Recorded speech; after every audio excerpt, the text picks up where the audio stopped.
di approve monetisasinya. Terus nggak lama lagi ada mbak yang bilang, kamu nggak mau juga bikin kue kering tapi biar aku yang jualin di sini. Halo semuanya, jangan lupa untuk subscribe, like, nyalakan notification, and share ke semua teman kalian. Halo semuanya, assalamualaikum warahmatullahi wabarakatuh. Welcome back to my channel. Balik lagi di channel aku, Zoya. Kali ini aku mau masuk ke segmen Sezi, ya, session bareng Z. Udah lama banget gak bikin video, sekitar hampir 1 mingguan, karena memang lagi-lagi repot banget, sok repot sih. Jadi di video-video sebelumnya aku sempat cerita tentang gimana pandemi ini mempengaruhi pendapatan teman-teman dan lain sebagainya, gimana ekonomi benar-benar susah gitu, orang-orang jadi serba susah.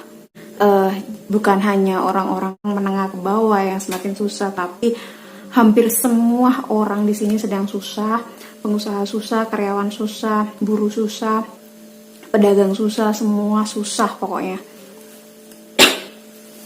Tapi satu hal yang gak boleh susah, ngedawamin sholawat. Itu bener-bener jangan sampai lupa. Kalau menurut aku, kalau saran aku, jangan sampai lupa. Kenapa? Karena dengan ngedawamin sholawat, hati kita pertama jadi tenang, itu pasti. Terus yang kedua, rezeki itu dilancarkan gak ada habisnya. Salah satu contohnya mungkin keluarga teman-teman atau teman-teman sendiri, atau temannya teman-teman sendiri mengalami situasi yang sangat sulit untuk saat ini gitu. Seperti halnya mungkin habis dipecat dari tempat kerjanya, mungkin tempat kerjanya di off-kan dulu, mungkin tempat kerjanya merumahkan beberapa karyawannya, atau mungkin tempat kerjanya bahkan sampai bangkrut, nggak bisa lagi untuk beroperasi gitu. Jadi yang aku alami ini itu bener-bener real, dan aku mau sharing ke teman-teman karena aku ngerasa ini perlu aku sharing ke teman-teman agar teman-teman tetap semangat ngejalani hidup di tengah sulitnya, baik itu ekonomi atau apapun itu. Bahkan kita mau keluar untuk bekerja itu pun aja susah banget kan gitu ya. Jadi ceritanya itu seperti ini. Seperti aku ceritakan di sebelumnya, perusahaan tempat aku kerja itu di freeze, tempat kantornya kakakku, karena memang beberapa kliennya itu kan sempat di off kan gitu kan. Jadi kita nggak ada kerjaan, daripada nggak ada kerjaan tetap masuk, ya buat apa, mending kita dukung program pemerintah dengan stay at home gitu. Setelah stay at home 1 bulan masih ada kerjaan, seperti aku ngerjain manual booknya, terus aku ngerjain hal-hal yang sekiranya bisa aku kerjain di rumah. 1 minggu, 2 minggu, 3 minggu selesai. Habis itu aku sempat juga ngerjain beberapa hal yang berurusan dengan perusahaannya mbakku gitu kan. Itu pun 1 minggu, 2 minggu selesai. Akhirnya hampir di 1,5 bulan, di minggu ke-6 ini, dimana orang-orang diharuskan untuk stay at home, aku udah mulai kehabisan kerjaan, bener-bener udah gak ada kerjaan dan bingung mau ngerjain apa. Sampai akhirnya 2 hari atau 3 hari aku cuman gegoleran sambil terus-terus ngedawamin sholawat, sambil nambah terus dawam sholawat. Dan bahkan aku gak hitung, pokoknya setiap kali aku bisa aku dawamin sholawat itu, sholawat Jibril ya khususnya. Aku bener-bener dawamin tiada henti pokoknya. Paling kalau ke kamar mandi gitu doang. Dan 3 hari gegoleran itu rasanya aku udah kayak mau sakit. Biasanya mungkin hektik banget, terus tiba-tiba harus kayak ya ampun udah gak ada yang dikerjain nih.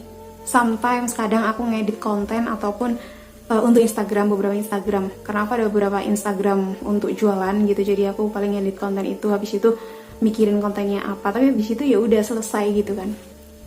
Bingung gitu, udah nggak tahu harus ngerjain apa lagi, kegoleran sampai badan itu kayak udah mau demam, tapi nggak demam. Apa sih, kayak kalau mau sakit, kalau mau sakit tipes itu kan biasanya kecapean. Nah itu kayaknya itu kecapeannya karena tidur gitu loh. Terus tiba-tiba mbak aku nge-WA gitu kan, kamu nggak pengen bikin kue kering tak gitu. Terus aku diem. Soalnya gini teman-teman, jadi 2 tahun yang lalu aku itu bikin kue kering, tapi khusus untuk tak bikin buat keluarga aku aja, buat bude-bude, buat teman-teman kayak gitu. Terus tahun kemarin itu aku juga bikinnya itu ya dibagi-bagi juga ke saudara. Sempat ada 2 teman gitu yang beli gitu kan, sepaket gitu. Jadi totalnya aku cuma jual 2 paket gitu. Terus kemarin itu mbak bilang, mau nggak gitu, nanti paling yang ambil banyak kan teman-teman aku gitu kan, dijual di sini gitu.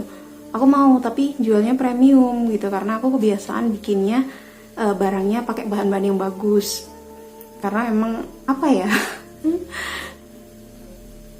rasa nggak rupo rego nggak rupo ya, kayak gitulah pokoknya. Mbakku bilang kayak gitu, terus sama aku butuh dana tambahan nggak, butuh dana gini kayak gitu. Terus oke, beres semuanya, dibelanjain semuanya. Jadi aku nganggur itu cuma 3 hari. 3 hari itu pun aku ngerjain konten untuk Instagram aku di Nona Ija, di apa namanya, Win Manjakan Herbal, sama satunya yang sedang jalan ini Dinar Cookies. Jadi bener-bener aku ngedit itu, bikin video langsung aku edit sendiri, dan itu mungkin gak bagus-bagus banget editannya karena memang cuman sekedar kayak sharing gitu aja, dan aku gak begitu jago ngedit gitu. Terus sama mbakku katanya teman-temannya banyak banget yang pesen. Akhirnya ya udah, aku bikin kuenya pun tiap hari gitu. Terus aku jadi mikir lagi gitu, kepikiran gitu loh. Padahal kemarin itu aku hampir aja gini, pendapatan udah nggak ada ibaratnya, tabungan udah ludes buat modal.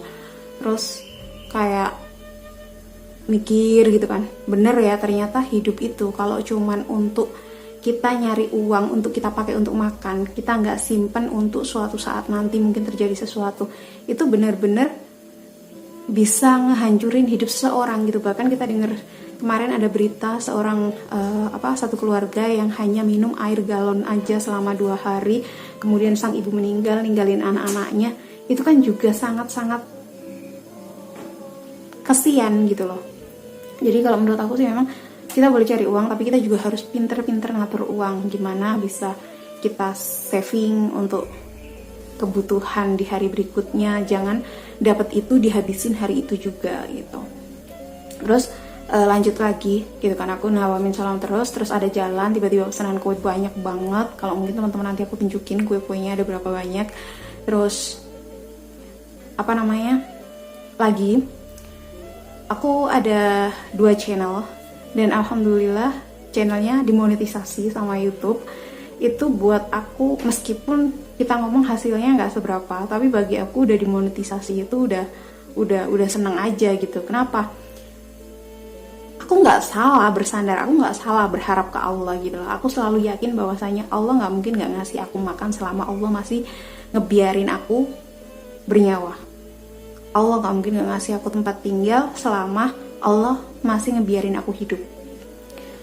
Kalau misalnya di luar sana ada orang-orang yang tinggalnya mungkin di emperan, atau bahkan tinggalnya di gubuk yang nggak ada lantainya kayak gitu-gitu, aku selalu berpikir sebenarnya ada hikmah lain kok. Mereka diberi kekuatan lebih dari kita yang biasanya kalau baru kena angin aja udah masuk angin, tapi mereka bisa tidur di lantai dengan alas yang mungkin biasanya sarung kayak gitu. Jadi setiap orang itu diberikan Allah rezeki berupa hal yang berbeda-beda. Gak melulu mereka kaya raya, tapi bisa jadi mereka menjadi seseorang yang memiliki daya tahan tubuh yang sangat kuat. Apalagi di masa pandemi kayak gini, mereka bisa sehat, itu wow gitu kan. Mereka tetap harus kerja keluar kayak gitu. Aku lanjut lagi, sholawat tak nggak pernah aku hentiin, tiba-tiba aku dapat orderan kue banyak banget, dan YouTube aku dimonetisasi. Itu benar-benar rezeki yang bagi aku ngalir terus, nggak ada hentinya.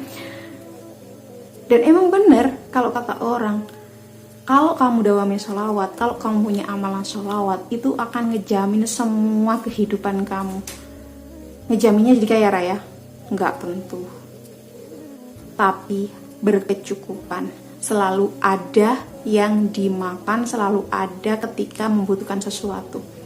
Itu yang aku alami selama ini. Jadi aku benar-benar itu kayak, ya ternyata sebenarnya kesusahan itu nggak ada. Setiap kali Allah ngasih kita sesuatu itu bukan kesusahan, tapi itu ibaratnya soal yang harus aku kerjakan sehingga menemukan jawabannya di depan gitu. Aku sampai kadang itu netesin air mata. Terus kalau inget-inget kayak gitu itu kayak apa ya, nggak bisa disebutin dengan kata-kata gitu loh. Jadi benar-benar yang ya Allah ini Masya Allah banget sih gitu. Allah ini ngasih ini tuh ya Allah gitu, pokoknya seneng seneng banget gitu, nggak tahu kenapa. Kata orang kan kita harus banyakin syukur agar ditambah, tapi kadang ada juga beberapa orang yang udah ngucapin syukur kok aku belum ditambah. Kita nggak pernah tahu orang lain mungkin ngucapin syukurnya lebih dari kita gitu loh. Percaya, benar-benar kudu percaya bahwasanya Allah itu pasti selalu nolong hambanya. Sekarang gak usah jauh-jauh kayak gini. Allah selalu nolong hambanya yang berbuat baik. Gak hanya yang berbuat baik, bahkan yang berbuat jahat pun kadang ditolong sama Allah. Salah satu contohnya penimbun masker, penimbun hand sanitizer. Meskipun sekarang kabarnya nih mereka rugi hampir 15 miliaran gitu kan, tapi Allah masih ngasih mereka kesempatan, tetap bisa dijual gitu. Jadi rugi nggak rugi yang sampai dia nggak ada duit untuk makan, itu enggak gitu.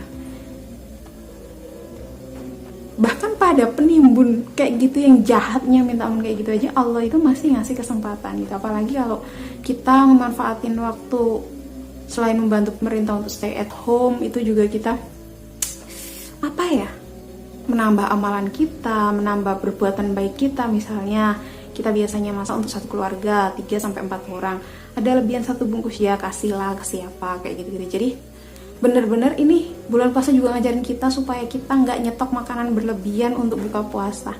Ini bener-bener banyak banget hikmahnya kalau kita mau bilang syukur itu nggak ada habisnya gitu loh. Syukur itu nggak ada habisnya. Kalaupun kamu dapet ini, kamu udah bersyukur, harusnya kamu juga tambah lagi bersyukur ketika kamu bisa bersyukur atas apa yang udah kamu dapat. Kan gitu sih.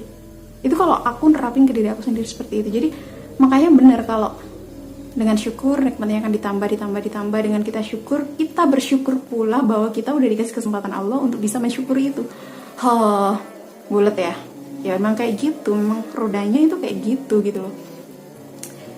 Nggak ada putusnya. Begitupun rezeki, ketika kita ngedawamin sholawat apapun itu, selama itu menyebutkan untuk mendoakan Rasulullah SAW beserta keluarganya, itu insya Allah ngeberi kita barokah, manfaat yang masya Allah banget. Rezeki aku ngerasain banget, rezeki itu nggak ada putus-putusnya sama sekali gitu loh. Nggak sampai kepikiran besok makan apa ya gitu. Bukan berarti terus uangnya banyak, stoknya banyak, bukan. Tapi karena ngerasa aku udah dijamin sama Allah, kalau sampai besok aku nggak bisa makan, artinya rezekiku udah habis sampai di situ, dan pastinya aku udah nggak mungkin hidup lagi. Allah itu gini loh teman-teman, air 1 tetes pun kalau itu menjadi rezeki kita, ya kita nggak bakal meninggal sebelum air setetes itu jadi hak kita ya. Sampai kayak gitu. Jadi kalau teman-teman kalau teman-teman bener-bener pengen hajatnya dikabul, pengen dimudahkan hidupnya, pengen ditenangin hidupnya, aku saranin, ayo mulai sekarang yang belum dawamin, ayo dawamin. Terus yang udah ngedawamin, ayo ditambah lagi. Jadi gini teman-teman, aku beberapa waktu yang lalu itu sempat ngebaca beberapa komentar di Instagramnya kayak Ustadz Yusuf Mansur atau yang lainnya kayak gitu, dan mereka mengatakan kita itu juga pengen gitu loh stay at home, bantu pemerintah untuk menangani pandemi ini. Tapi gimana kita kalau nggak keluar untuk kerja? Kita bakal makan apa? Kita bakal dapat duit dari mana? Dan itu aku ngebuktiin sendiri, aku nggak perlu keluar, aku dapat duit. Cuman satu, yakin ke Allah, baca sholawat sebanyak-banyaknya. Udah, aku sampai merinding. Jadi ketika aku benar-benar, wah lebaran ini kayaknya nggak bisa kayak biasanya, kayak ngasih ke orang tua atau ngasih ke ponakan kayak gitu, nggak bisa kayak biasanya karena memang pendapatannya berkurang, iya, pengeluaran juga harus tetap jalan kayak gitu-gitu. Bahkan aku bilang pendapatan gak ada masuk gitu kan, tapi kan kita harus tetap makan, kita harus tetap ini. Jadi benar-benar nggak ada jatah untuk lain-lainnya gitu. Aku udah sempat mikir kayak gitu. Terus ternyata Allah bener-bener nunjukin. Aku udah bilang kayak gini, ya udahlah, yang penting udah ada buat buka puasa aja udah cukup gitu kan. Toh juga nggak ikut lebaran gitu kan, nggak bisa pulang karena nggak boleh mudik kan gitu. Jadi ya udah gitu, paling nanti buat orang tua ya adalah jatah sekian gitu kan. Terus nggak sengaja banget bangun pagi, sholat subuh, ada notification dari YouTube bahwasanya di approve monetisasinya. Terus nggak lama lagi ada mbak yang bilang, kamu nggak mau juga bikin kue kering, tapi biar aku yang jualin di sini, plus modalnya ditambahin. Kan siapa sih yang bisa mikir gitu loh? Siapa yang bakal tahu kalau kita bakal dapat rezeki dari arah yang nggak pernah kita pikirkan sama sekali? Nggak ada, kecuali kepasrahan kita pada Allah. Dan Allah tahu kita pantas untuk mendapatkan itu. Sampai di sini sharing aku hari ini tentang rezeki yang ngalir terus gara-gara baca sholawat, gara-gara ngedawamin sholawat, gara-gara ngedawamin seatnya Ustadz Yusuf Mansur. Jangan lupa untuk subscribe, like, and comment di bawah. Ceritain tentang pengalaman kalian bersholawat, atau kalian boleh komentar hal-hal yang positif lainnya gitu kan. Mungkin itu nanti akan menjadi inspirasi, atau kalian boleh bertanya-tanya, mungkin ada teman-teman yang lain yang mau jawab. Jadi itu share aku hari ini, semoga bisa menambah semangat teman-teman untuk lebih rajin lagi ngedawamin sholawat, untuk lebih pokoknya semangat lah ngedawamin sholawat. Sampai di sini dulu video aku hari ini, sampai ketemu di video aku selanjutnya. Bye bye. Assalamualaikum warahmatullahi wabarakatuh.